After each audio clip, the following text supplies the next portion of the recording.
आलेले परंतु सुखदेव बावडा कोकणातील युट्यूबर पंडिताचा महाराजाचे मालक सागर पंडित वैभव कोकणकरचे मालक वैभव सागवेकर कोकणचा युट्यूबरचे मालक अथर्व कळमटे कोकण वाईब्स पराश पालेकर यांच्याकडून आत्ताच्या गाण्यासाठी 100 रुपयाचं पारितोषिक आलंय.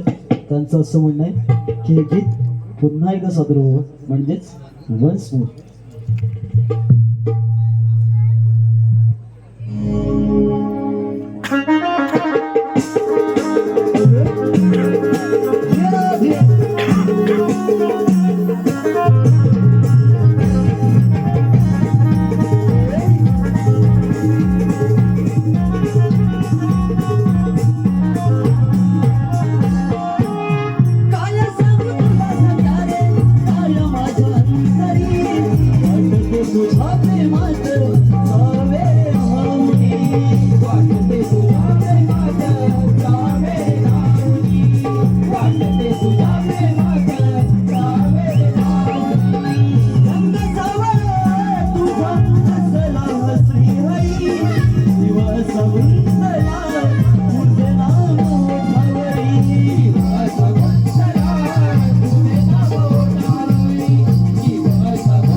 रंग